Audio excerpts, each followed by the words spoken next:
Bonjour à tous et bienvenue sur le podcast Akitsu Leader Voice, le podcast qui donne la parole aux leaders qui transforment les organisations de l'intérieur. Aujourd'hui, j'ai la joie d'accueillir Caroline Rouillet, qui est directrice marketing de Vivatech, et je vous dis à tout de suite pour ma conversation avec Caroline.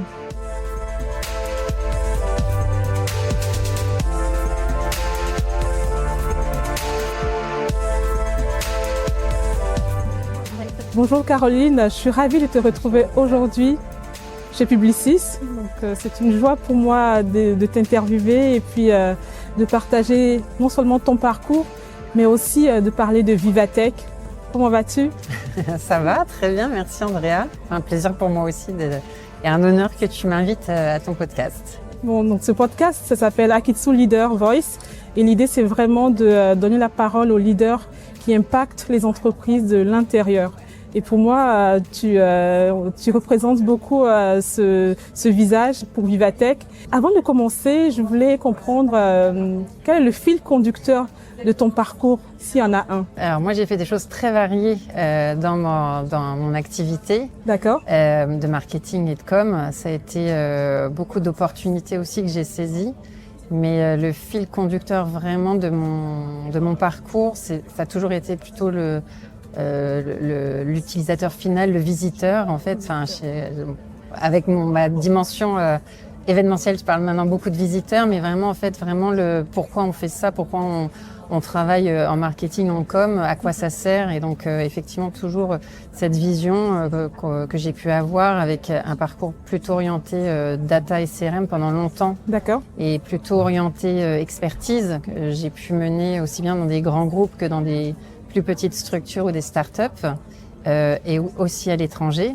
J'ai fait ça pendant longtemps, et puis cette volonté à un moment d'aller un peu plus loin, d'avoir une vision plus large, de faire du management et d'accompagner des équipes, d'abord en marketing et puis ensuite en market et com, où là pour le coup moi j'ai trouvé vraiment un sens de pouvoir faire les deux et d'avoir ces doubles casquettes parce que c'est très ancré, très imbriqué, et que c'est beaucoup plus performant quand tu le fais ensemble que quand c'est séparé. Enfin, en tout cas, moi, pour moi, ça a été assez éclairant de le faire en bonne intelligence. À la fois marketing et communication. Ouais, c'est ça. Et donc là, il y a une dimension, finalement, l'utilisateur qui est au centre Exactement. de cette expérience. Et une cohérence très forte, beaucoup plus ancrée que quand c'est séparé. Là, il y a vraiment une dimension vraiment à la fois de logique, de puissance aussi, de ce qu'on peut faire, parce que tout est vraiment très imbriqué. D'accord. Et effectivement aujourd'hui c'est ce que je fais à Vivatech depuis près de un peu plus de 8 ans, on va dire. Wow. Je pense dans ma 9e année. Excellent. Et effectivement c'est un peu ce qu'on mène en fait aujourd'hui. Moi je vais couvrir des sujets qui vont être à la fois de la performance marketing, autour du visitorat, des audiences, des acheteurs de passes. Une partie plutôt média, avec tous les leviers associés, les relations presse, les partenariats et puis l'influence qu'on pilote. Et puis un sujet autour de la marque Vivatech. La marque Vivatech. En doudou, qu'on couvre, et effectivement, et avec lequel on va travailler aussi bien l'identité visuelle, mais aussi le positionnement, le storytelling, etc. et que je porte depuis ces dernières années. Wow.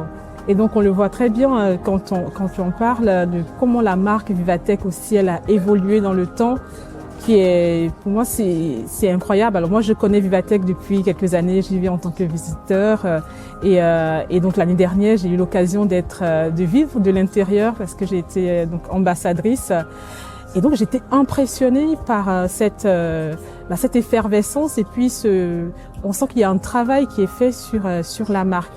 Et donc la question que je voulais te poser, c'est de comprendre comment est-ce que cette marque elle a évolué dans le temps. Alors la marque en fait elle a évolué progressivement mais toujours un peu dans la même dimension. D'accord. Il n'y a pas eu de grosses cassures en termes d'image ou de positionnement de marque. En fait je pense que ça part du principe qu'on est parti avec une ambition très forte dès le début sur cette marque. On a voulu tout de suite lui donner une dimension très internationale dès le début, de lui donner une dimension très business, très multisectorielle, aussi dès les premières années. Et aussi de donner à cette marque beaucoup d'expertise avec une volonté de faire de Vivatech un événement qui compte et avec lequel on peut agir à notre niveau, on peut faire un peu bouger les choses et cette ambition-là, on la ressent beaucoup dans la marque. Et puis aussi, je pense, un peu lié au nom, on s'appelle Vivatech parce que on met aussi de l'émotion dans cette marque. De la vie. Exactement. Et on pense quand même, on fait de la tech, mais on fait de la tech pour l'humain et on la célèbre aussi tout au long de cet événement. Mais on garde toujours en tête que c'est quelque chose de très humain. Vivatech, c'est quelque chose de très humain. Oui, donc on le ressent, moi, dans les allées, etc. Cette chaleur aussi, je confirme qu'on le ressent vraiment. Je comprends, donc elle a évolué dans le temps et je trouve qu'elle se distingue aussi de d'autres événements. Donc Vivatech, c'est 4 jours, mais finalement c'est pas que 4 jours dans l'année. Il y a toute une organisation et comment vous faites pour vous distinguer aussi des autres événements tech dans le monde? Alors, nous, je pense qu'on a 2 particularités. En fait, les événements tech, il y en a beaucoup, et il y en a de façon très variée. Donc, déjà, nous, on est un événement qui se veut très multisectoriel. Donc, on adresse à la fois différents types de fonctions dans l'entreprise, tous les secteurs aussi d'activité, parce qu'aujourd'hui, la tech, on la retrouve aussi bien dans des grands structures corporate que tech, purement tech. Et donc on a pris le parti aussi d'ouvrir à tous ces domaines parce qu'on voit surtout des liens et des passerelles qui peuvent se faire entre ces différents métiers, entre ces différents secteurs. Et qu'on peut apprendre des secteurs qui sont pas forcément les nôtres, mais pour pouvoir répliquer des choses ou pour pouvoir avoir des idées. Oui, s'inspirer. Donc nous, on a pris un peu ce parti-là, donc d'en faire vraiment aussi une grande messe. Et donc on n'a pas fait un événement hyper spécialisé. C'est quelque chose qu'on porte un peu de façon plus globale sur plein de sujets. Et après, on est un événement quand même résolument B2B. Mais on a aussi la particularité d'ouvrir le samedi au grand public. Samedi, absolument. Et je suis pas sûre qu'il y ait beaucoup d'événements qui fassent ça. Et nous, c'est vrai que c'était dès le début aussi une des choses qu'on voulait vraiment faire, c'était d'impliquer le grand public dans la tech et dans l'entrepreneuriat tech, à la fois pour adresser des jeunes qui veulent aller dans ces secteurs-là, puis aussi pour quelque part démocratiser ces sujets qui sont des fois abordés avec peut-être un besoin d'objectivité sur vraiment les tenants et aboutissants de ces technologies avec lesquelles on vit tous les jours. Et donc pour nous, c'était important de pouvoir le porter. Très bien. Et on le voit aussi, donc, parce que c'est gratuit pour les étudiants. En fait, ce qu'on fait, c'est qu'on fait des partenariats avec certaines écoles dans lesquelles on les accompagne aussi. Et on essaye de faire avec des dispositifs avec des écoles dans la tech.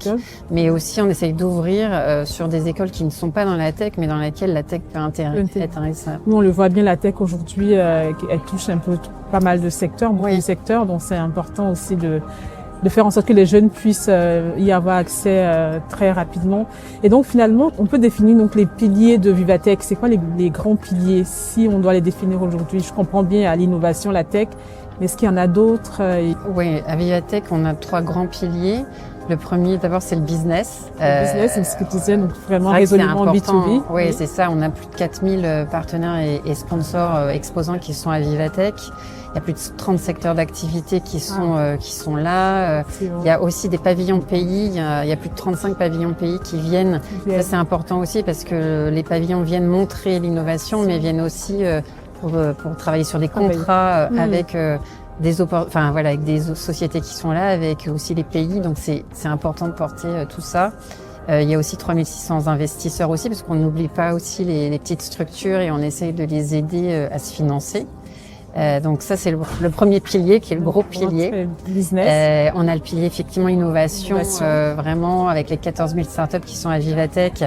Et puis avec plus de 300, l'année dernière, plus de 300 lancements avant-premières exclus qui ont été faites. Ça, c'est important aussi pour suivre un peu aussi les nouveautés qui arrivent en termes de techno, etc. Et puis le dernier pilier, c'est l'inspiration, qui est aussi très important pour nous autour de... Voilà, il y a plus de 400 speakers qui viennent à Vivatech. Il y a des grands speakers comme Jensen Huang l'année dernière qui était venu, le CEO de Nvidia par exemple. Donc des gens très spécialisés dans la tech. L'année d'avant. Et ouais, exactement. Il y a aussi Mistral, Anthropic, enfin voilà, tous ces grands noms, mais aussi on essaye de faire venir des gens un peu différents, qui ont aussi une valeur un peu enfin, pour le coup vraiment inspirationnelle. L'année dernière, il y avait, je sais pas si tu te souviens et je sais pas si je le prononce bien, Vanessa Weich qui était là, qui était directrice à la NASA et pour moi qui était hyper riche en termes d'inspiration parce qu'elle a une approche de la technologie qui est très différente mais très business aussi, malgré le fait qu'elle travaille sur des sujets enfin voilà, des dizaines de millions de dollars sur des sujets vraiment d'exploration spatiale, mais avec beaucoup d'applicatifs qui peuvent être aussi utilisés pour des gens plus terre à terre comme nous. Et j'ai trouvé que c'est ça aussi Vivatech, c'est cette possibilité d'avoir aussi des ouvertures sur des gens avec lesquels on s'attendrait pas à voir dans un événement très B2B comme ça. Oui, absolument. Donc le business en premier, l'innovation avec la tech et puis tout ce qu'on peut voir, et puis l'inspiration effectivement avec les pays. Donc l'année dernière, c'était le Canada qui était le pays de l'année. Ouais. Et cette année, donc pour les 10 ans du Vivatech, ce serait l'Allemagne. C'est l'Allemagne. Ouais. Et on le voit très bien, il y a pour s'inspirer. Alors moi, pour mon expérience, j'ai eu aussi cette chance de vivre Vivatech avec Orange, avec d'autres entreprises RATP ou avec des femmes entrepreneurs. On a fait des learning expéditions et là, quand tu parles de business, je vois très bien parce qu'elles ont eu l'opportunité de vraiment connecter avec des leaders, des dirigeants, des personnes qui pouvaient leur permettre de créer du business, quoi. Donc en tout cas, ça montre aussi l'intérêt et puis toute la réflexion que tu as avec tes équipes et puis les équipes de Vivatech. Ma question, c'est de comprendre comment on fait pour garder aussi un si fort engagement parce que finalement, c'est que 4 jours en tout cas l'événement Vivatech, mais sur toute l'année, comment on fait pour garder un engagement? Alors, il y a plusieurs choses. La première, c'est que on va engager nos audiences un peu sur Vivatech, déjà sur certains caractéristiques qui sont vraiment rattachées à Vivatech. On essaye d'innover à Vivatech en permanence parce que on montre l'innovation, mais on essaye aussi quand même d'innover en intérieur. Donc on travaille avec beaucoup de startups. On essaye toujours de se renouveler dans les formats qu'on peut proposer, dans les expériences qu'on va pouvoir trouver.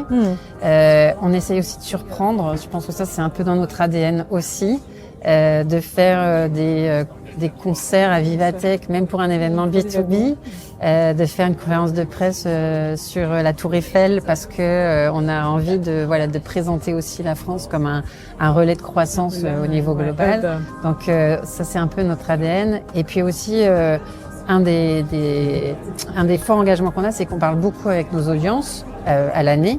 Avec nos partenaires, avec nos visiteurs, avec nos médias. Enfin, on parle avec eux pour à la fois entendre, suivre ce qui se passe, les évolutions, et puis aussi entendre ce qui va et ce qui va moins bien. Et on essaye d'entendre, et d'écouter aussi et de changer. C'est comme ça aussi qu'on a lancé des programmes dédiés pour les CMO et les tech leaders. C'est vraiment suite à ces discussions qu'on a pu avoir avec eux. Et donc, c'est ça aussi qui fait qu'on arrive à engager un peu nos audiences. Et puis après, on a toute une activation com tout au long de l'année. On s'arrête pas aux 4 jours de Vivatech. On a une com qui est vraiment plus globale à l'année. Avec des rendez-vous, je suppose, qui vont... Des rendez-vous. On a lancé un baromètre. Là, les résultats vont sortir dans pas très longtemps sur la confiance des dirigeants dans la tech. Et on le fait pour la 3e édition. Et donc, ça nous permet un peu de voir en Europe, aux US, comment ça évolue, un peu compte tenu du contexte, et de voir un peu comment nous, on peut se positionner dans ce contexte-là. Et comment on peut aussi agir à notre niveau. Donc voilà, on a tout un ensemble en fait d'animations à l'année aussi pour ne pas oublier Vivatech, parce que Vivatech effectivement c'est 4 jours dans l'année dans un contexte très concurrentiel. Donc c'est aussi un moyen d'exister tout au long de l'année. Et on voit bien ton ADN aussi d'utiliser la data, parce que finalement ces feedbacks, ces retours, c'est de la data que tu utilises pour comprendre les tendances et puis répondre aux différents besoins. Et je voulais comprendre aussi, c'est effectivement Vivatech, c'est un lieu d'innovation. Les grandes tendances qu'on voit, je sais que l'année dernière, en tout cas, quand il y a eu l'explosion avec l'IA générative, toutes les solutions qui sont présentées, moi j'ai trouvé ça assez impressionnant. Et aujourd'hui, quand on parle de grandes tendances, est-ce que tu peux en dire quelques-unes là qu'on voit à Vivatech ou auxquelles on doit s'attendre là pour le prochain Alors, Vivatech? on a lancé nos thématiques là cette semaine, donc les choses ont commencé un peu à bouger. Super. Donc, on a lancé 10 thématiques pour nos 10 ans. Après, l'IA est toujours très présent. Parce que ça devient aussi de plus en plus concret, donc c'est de plus en plus aussi... on voit plus les applications, donc ça devient intéressant d'aller creuser ces sujets-là. Ce qui est intéressant, moi je pense un peu dans les sujets un peu à venir, c'est tous les sujets autour de la souveraineté. Parce que on voit aussi la géopolitique qui bouge et qui bouge très vite. Et donc ça c'est des sujets vraiment d'actualité que nous, en tout cas au niveau européen, on porte et on veut aussi avoir une vision la plus claire et objective possible dessus. Il y a des sujets aussi, je pense, sur tout ce qui est productivité, emploi, formation, éducation, parce que l'IA arrive, ça bouleverse beaucoup de choses en positif, en négatif. Et ça crée aussi des nouvelles opportunités. Donc en fait, c'est des sujets vraiment d'actualité parce que ça commence un peu aussi à se formaliser concrètement. Et je pense que ce sera un gros sujet aussi cette année à Vivatech. Et puis après, on va avoir l'application toujours de ces technos dans tous les sujets autour de l'environnement et du climat, de la mobilité, des industries créatives. Il y a plein d'applications encore de plus en plus concrètes. Oui, tous les cas d'usage qu'on peut avoir. La santé, sujet hyper important. Et je lisais alors un article quand je préparais cette interview où tu disais aussi qu'il y a cette volonté. Donc, je veux parler aussi de toute la situation géopolitique. Donc, il y a une volonté pour Vivatech aussi de montrer la réalité telle qu'elle est et de prendre l'axe positif toujours pour pas faire peur au monde, mais en tout cas de présenter les choses telles quelles. Et pourquoi c'est important aussi j'imagine, pour engager non seulement que ce soit les grands groupes, les startups, mais surtout avoir cet impact positif. Mais comment on fait pour pouvoir garder ce cap malgré toute cette situation effectivement. Oui. Après nous, c'est vrai que c'est dans notre ADN de voir le côté positif des choses. Oui. Après, on n'est pas naïf non plus. On sait que c'est pas tout blanc ou tout noir. On essaye en fait surtout d'être le plus objectif. Je pense qu'on est dans un monde où il faut pouvoir se donner le maximum d'éléments objectifs pour que les gens aussi puissent prendre leurs décisions, comprendre, agir, activer les bons leviers. Et nous, c'est vraiment dans notre ADN le fait de faire des conférences. C'est des conférences où on va essayer de favoriser le débat, la discussion, où tout le monde ne sera pas toujours d'accord. Mais pour nous, c'est important de rappeler, c'est un peu bizarre de dire ça, mais de rappeler qu'on peut ne pas être d'accord et pour autant parler et discuter. À partir du moment où on a chacun des arguments et que l'idée, c'est aussi d'apporter finalement des briques pour qu'à la fin, la personne prenne aussi sa position, mais sur des faits beaucoup plus concrets, avec des vrais sachants, avec des gens qui sont suffisamment diversifiés aussi dans la façon de raconter pour avoir une perspective large d'un sujet et de pas avoir une vision trop étriquée des situations. Aujourd'hui, je pense que c'est important dans le contexte actuel, d'un point de vue tech, d'avoir le point de vue de l'Asie, des US, de l'Europe, et de pas en réduire une par rapport à l'autre, parce que chacun apporte à sa manière un complément. Après, voilà, nous c'est notre façon de faire. C'est pas facile à mener, mais pour nous c'est important de tenir cette ligne-là. Oui, et puis aujourd'hui, comme tu l'as dit, la discussion elle est clé, et puis de pouvoir avoir ce débat-là ouvert et s'enrichir de part et d'autre. Je voulais qu'on parle un peu de ton rôle de CMO chez Vivatech à l'ère de l'IA. Donc concrètement aujourd'hui, comment ça se passe pour toi? Donc j'ai compris, la data est hyper importante, d'aller les chercher, de comprendre. Mais comment vous travaillez avec l'IA? Pour le coup, on travaille avec l'IA. Ce qu'on fait sur l'IA, je dirais qu'on travaille sur trois niveaux. D'accord. Aujourd'hui, on l'utilise beaucoup pour simplifier des tâches. Par exemple, un truc un peu bête, mais avant, quand on faisait des synthèses de résumés de session, il y avait une personne qui regardait la session pendant 25 minutes et qui faisait le résumé. Là, effectivement, l'IA, ça nous permet rapidement d'avoir une vision synthétique de toutes les sessions. En l'espace d'une heure, on a une vision très globale de l'événement. Ça nous fait gagner beaucoup de temps là-dessus, par exemple. Ça nous aide aussi dans la démultiplication de nos campagnes parce qu'on peut maintenant faire de la micro-segmentation. D'accord. Ce qu'on pouvait pas faire humainement parce que c'était pas rentable de faire des tout petits segments. Là, grâce à l'IA, on arrive à vraiment démultiplier et donc à être beaucoup plus précis dans qui on adresse et comment on l'adresse. Et puis, ça nous aide aussi dans l'apprentissage de la donnée parce qu'on n'est pas, même si j'ai une formation en data, je ne suis pas data analyst pour autant. Et donc, ça nous permet d'avoir des premières tendances. Tu vois, par exemple, le service client. L'IA nous aide à identifier les grandes lignes de ce qui ressort le plus et donc de nous montrer un peu soit des points qu'il faut corriger, soit des choses qui remontent et qu'il faut peut-être optimiser, travailler, etc. Donc, ça nous aide un peu aujourd'hui sur ces 3 types de sujets.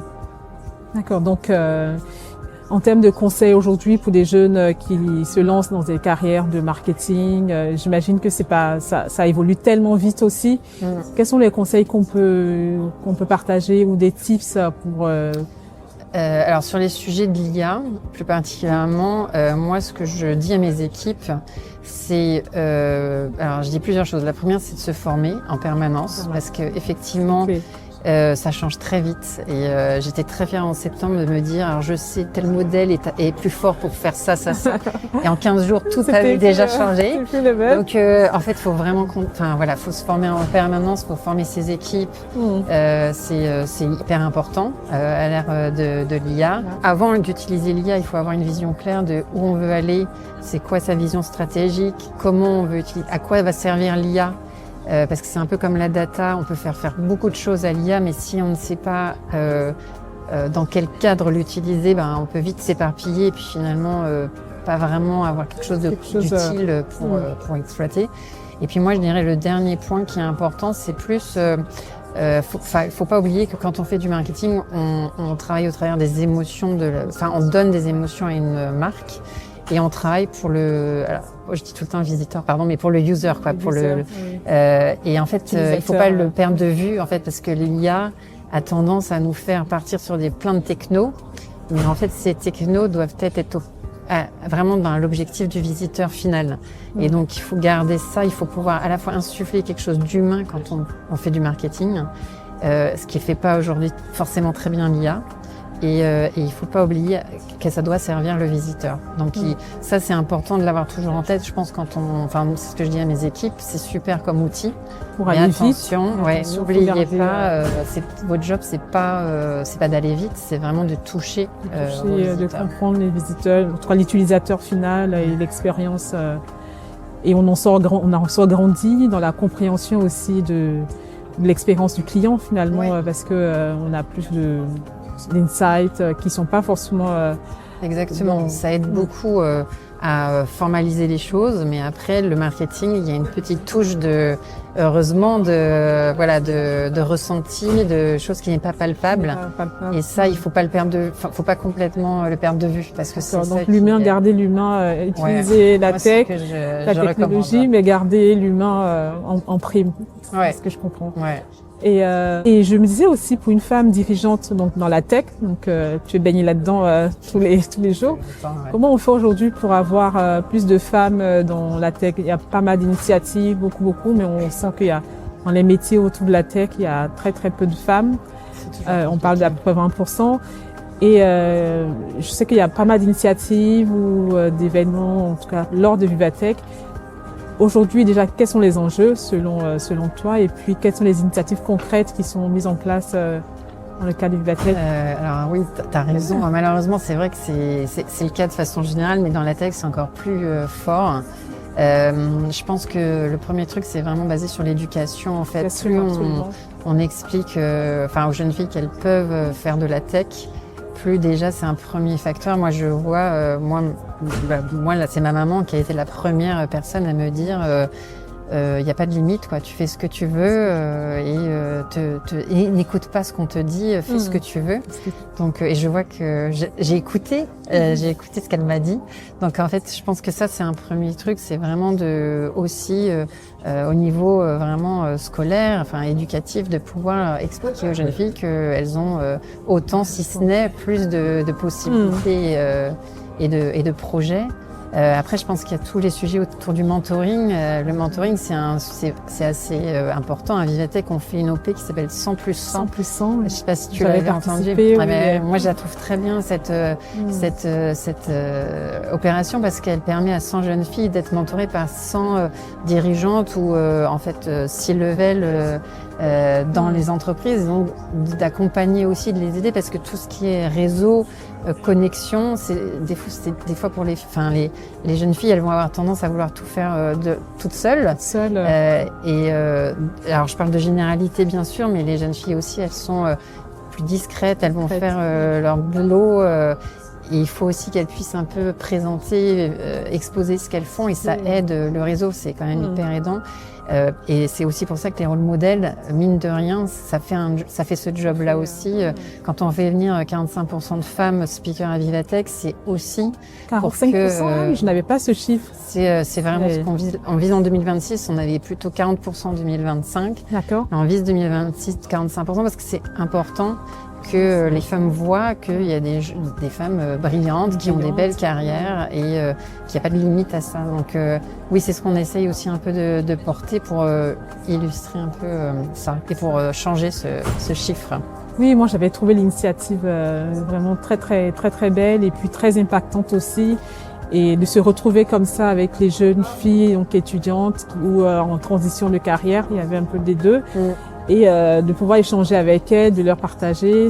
Elles repartaient elles avaient un regard, elles repartaient avec, on le sentait dans leur regard qu'elles étaient inspirées. Et puis parfois il faut juste ça, quoi, pour donner l'étincelle et de se dire, tu peux y arriver, tu peux le faire, et d'avoir ces mentors. Et donc toi, dans ton parcours, donc quels sont les mentors qui t'ont accompagné, qui t'ont inspiré ou qui t'ont... Alors moi, j'ai pas vraiment de mentor. Moi, c'est plutôt des belles rencontres. Enfin, j'ai eu la chance d'avoir souvent des managers qui m'ont beaucoup accompagnée, que ce soit des hommes ou des femmes, et qui se sont pas limités à mon statut de femme pour me laisser ma chance. Moi, j'ai le sentiment qu'on a dû vraiment, qu'il y a une notion un peu de surperformance, qu'on a dû vraiment montrer, que j'ai dû montrer peut-être un peu plus fort qu'un homme, que j'avais le même place et que je pouvais le faire. Mais voilà, j'ai rencontré des gens qui m'ont aussi donné cette occasion-là. Quand je suis partie à l'étranger, j'ai eu des boss qui m'ont vraiment valorisée, encouragée. Quand je suis arrivée à Vivatech, j'ai travaillé avec Julie Ranty, qui était la PDG de Vivatech au début. D'accord. Et qui, elle aussi, pareil, était très poussée. Elle m'a poussée aussi. Oui, donc ça inspire. Oui, c'est ça. Et en fait, c'est ce que j'essaye de faire aussi, parce que je vois bien que ça aide beaucoup et ça soutient. Les équipes, moi, j'ai la chance d'avoir une équipe incroyable.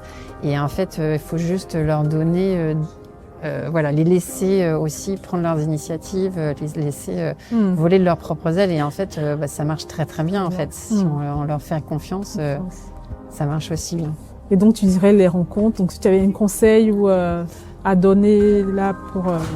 Moi, je pense pour accélérer sa carrière, ce qui est chouette, c'est d'essayer plein de choses différentes. Donc, moi, je suis partie un peu à l'étranger. Ça m'a aidé à changer mon point de vue, à voir les points positifs et négatifs de chaque typologie de façon de travailler, mais aussi de prendre le meilleur de chacun. Et puis, ça m'a permis de booster pas mal mon parcours.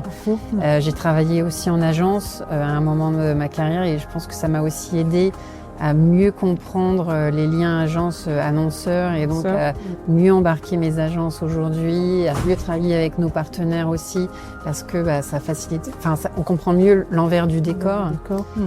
Et aussi le fait d'aller dans des secteurs qui sont pas forcément les secteurs les plus attrayants comme ça.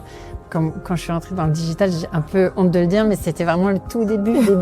Ça existait vraiment quasiment pas. Et personne ne voulait y aller à l'époque, et parce qu'il n'y avait pas de modèle économique, parce qu'on comprenait pas très bien. Et en fait, je pense que ça a été un de mes meilleurs choix, c'est d'y aller très tôt, très vite.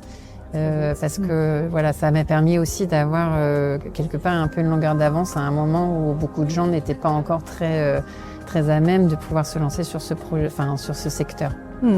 Oui, et puis aussi il y a parfois il y a de l'appréhension, il y a, comme tu disais, le digital, on parle beaucoup du cloud et tout, ça faisait un peu c'est quelque chose de pas clair, et donc oui, saisir les opportunités, y aller, et puis les relations, les contacts qu'on peut développer. Je me disais aussi, alors en termes donc si je reviens à Vivatech, donc là les 10 ans de Vivatech, ce sera l'idée vraiment, c'est pour l'utilisateur, donc les visiteurs qui seront là, qu'est-ce qu'on veut vraiment leur donner, leur apporter? Clairement, on les fait venir pour qu'ils repartent avec plein d'opportunités business, plein de networking. On va faire en sorte aussi qu'il y ait encore plus d'exposants, encore plus de potentielles possibilités de créer des opportunités business ou des partenariats ou des dispositifs comme ça. Donc on est en train de réfléchir à des nouveaux projets aussi pour faciliter ça. Mais on va essayer de faire quelque chose aussi de plus grand, plus expérientiel aussi. Je pense qu'on va beaucoup travailler, on travaille beaucoup dessus. Je pense pas, vraiment on travaille beaucoup dessus. Et puis aussi célébrer aussi, parce que on est dans un contexte difficile, mais c'est aussi important de temps en temps de célébrer et de voir que voilà, il y a toute une communauté qui a envie, qui veut entreprendre, qui veut développer. Et qui est prêt aussi à donner de son temps pour ouvrir plein de nouvelles perspectives. Et donc, on va aussi, je pense, célébrer toute cette communauté-là. Et donc, finalement, on peut dire, alors, quels sont les critères en tout cas, de succès? Qu'est-ce qui fait le succès de Vivatech? Si on peut en définir quelques-uns, parce que... Moi, je pense qu'il y a cette notion un peu d'ambition, le fait de faire et d'avoir un événement qui est si international, si global, qui touche à la fois des pays, des institutions, des entreprises, des plus ou moins grandes. Forcément, en fait, ça favorise énormément la rencontre, le dialogue, la discussion. D'accord. Un autre facteur de succès, c'est aussi ça. Je pense que c'est la capacité qu'on a à faire se rencontrer les bonnes personnes au bon moment et faire que il peut se passer des choses, stimuler l'innovation, identifier des solutions qui ont du sens. Aussi créer des opportunités business là où des fois on s'attend pas. Il y a des partenariats des fois qui se font entre grands groupes parce ils ont des stands à coller et en fait à cause de ça ils se parlent un peu et puis finalement ils disent tiens pourquoi on ferait pas quelque chose qui est croisé avec nos secteurs d'activité. Donc ça c'est quelque chose en fait qui est très fréquent à Vivatech et qu'on soutient énormément et je pense que le dernier, il y en a plein, mais je pense qu'un des facteurs aussi, c'est le côté humain de Vivatech, parce qu'on n'est pas juste une machine à opérer du business. Certes, c'est notre priorité parce que c'est notre métier, c'est pour ça aussi que les gens viennent, mais on le fait dans un cadre aussi très humain aussi, en mettant et en ne perdant pas de vue que l'humain, c'est la priorité et que la tech doit servir aussi la société, l'humain, l'environnement, tous ces sujets-là aussi qui comptent et qui sont importants. C'est exactement ça. Moi, je l'ai ressenti aussi en tant que visiteur. Quand tu parles d'humain, c'est vraiment très concret. C'est les contacts, les rencontres, les personnes qu'on croise et en même temps les opportunités qui se créent rapidement parce qu'on se voit. On est ensemble, on est au même endroit pour Vivatech. Et donc Vivatech, l'année dernière, c'était 180 000 personnes qui regardaient. Ouais. Impressionnant quand même. Non mais on est très contents, on est très très contents. Après nous, notre job c'est vraiment plutôt de faire l'événement le plus beau, le mieux. Chaque année on est toujours ultra content de voir qu'il y a toujours autant de monde au rendez-vous et qu'on a une croissance qui n'a pas arrêté depuis ces 10 dernières années. Voilà, donc on espère et on croise les doigts pour avoir encore plus de monde cette année et que les gens soient super contents. Mais L'objectif vraiment, c'est de faire quelque chose qualitatif, vraiment léché, utile. Donc c'est surtout ça qu'on vise et sur lequel on travaille à l'année, c'est de faire quelque chose qui répond aux besoins, aux attentes des visiteurs et de nos partenaires. Et puis de faire quelque chose vraiment très travaillé et léché. On est sur la marque, tu vois, sur les sujets qui me concernent, on est très dans le détail et on est très exigeant sur la façon dont on va rendre notre marque. Et on le voit très bien quand tu parles du beau, même je me rappelle, donc, moi j'en ai fait précis Vivatech, et même quand on regarde les scènes, je trouve qu'il y a un travail qui est fait pour rendre la scène belle, parce que finalement le beau aussi fait du bien. Ouais, il y a un vrai ADN, il y a une vraie identité qu'on porte.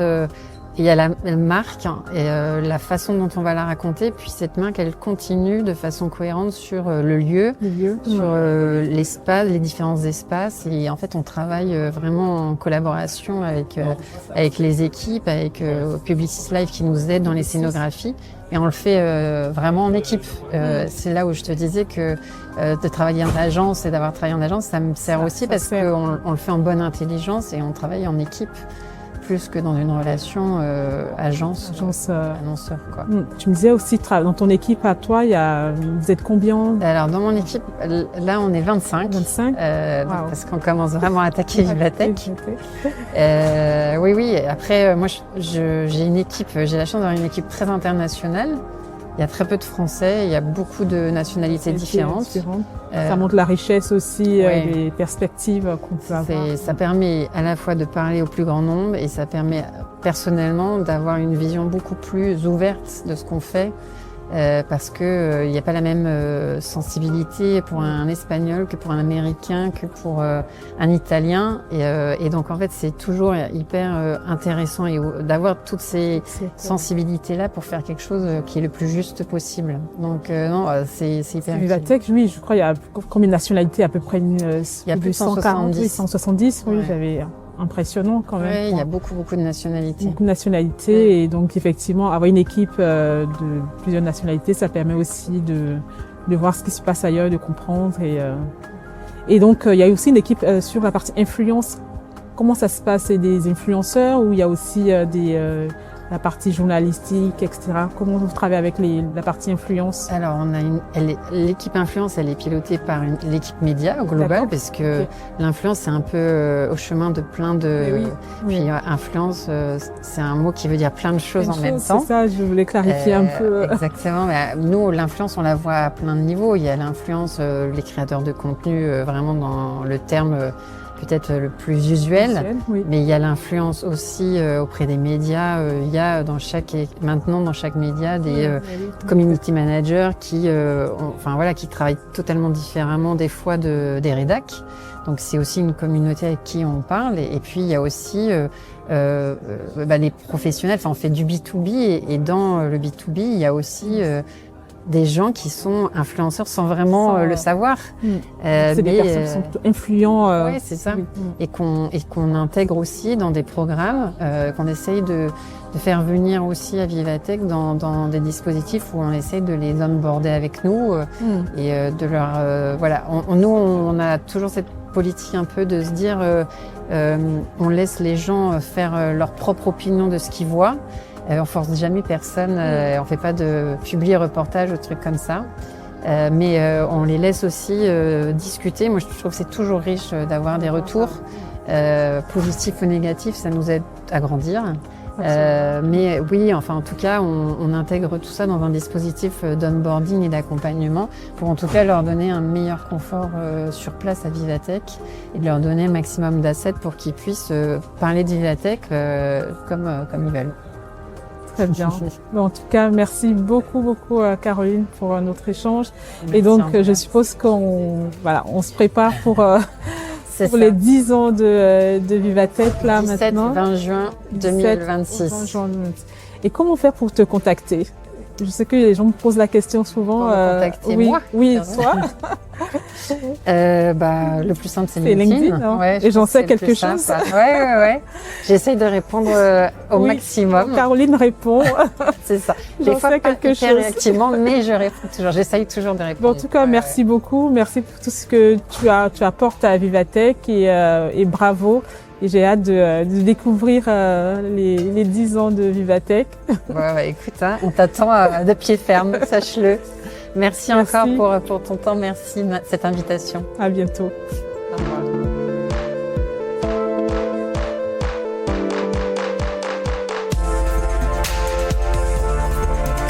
Si vous aimez cet épisode, vous pouvez nous laisser un commentaire sur LinkedIn ou Instagram et le partager avec votre entourage.